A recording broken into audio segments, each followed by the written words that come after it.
They're not going to be able to drive trucks. It's not going to be able to fix your plumbing. There's certain things that AI is not going to be able to do. It may make it more efficient, your job more efficient, but nothing's going to replace the manpower. And so for those reasons, we definitely need more people in the trades. Again, as he talked about the transfer of the baby boomers getting out of those jobs, and then the Gen Xers were taught to, let's get in the office, let's get you inside these offices, let's not work with our hands. And then you have a lot of the manufacturing jobs that have gone overseas, but now you have the Gen Xers or the Gen Zers, and the Gen Zers really saying, you know what, I want to do something different. I don't want to be up in nobody's office. They feel like being in the office is like hell, it's like murder, it's like smother, it's like, oh God, I just want to slit my wrist at the end of the day. Why am I here? What am I doing? Like, y'all, you don't know, we suffered through this shit for years. We walked so y'all could run through these offices with these white folks, and now y'all don't want to do it. Like, what is going on? So how do we, and I love what you said, Felice, about, Black folks needing to get in positions where they're teaching, they're volunteering. How do we get more, how do we make it more sexy for these young people to get into these fields, these trades? I think that's a great question. And money, right? What's more sexier than money? Like having money in your pocket, being able to not feel some kind of way when a girl that you looking at and you checking for is liking you because you can afford to take her out. Like you don't have to make something up.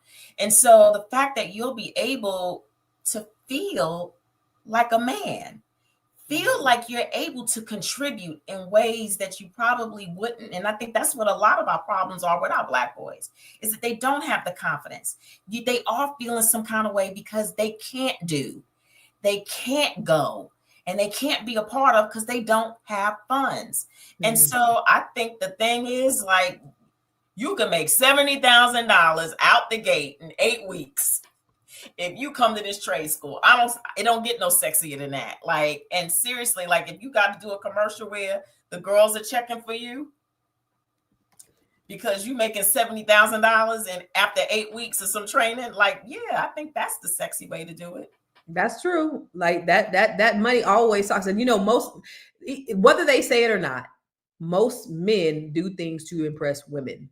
So somehow, what can we do, Tiara, to make that more sexy for these young men to do? Yeah, I think that, it makes me think of how many young Black men are in prison or in jail or in juvenile, right?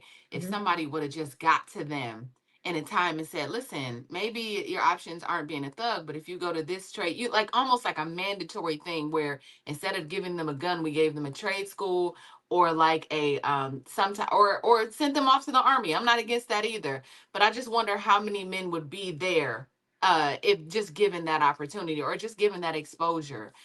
So I would just say, like, I don't know if we need to be out on the street corners like people are with the Bibles going, listen, like, especially in our hood, saying like, listen, this is an option for you. You can make money. You don't have to sell drugs out here or try to sell drugs or try to, do things that are, just that will land you in jail, put you on a pipeline right to prison, right? We can, get out there and just really advocate. I don't know. I'm thinking about this. Like, how do we do that? This too?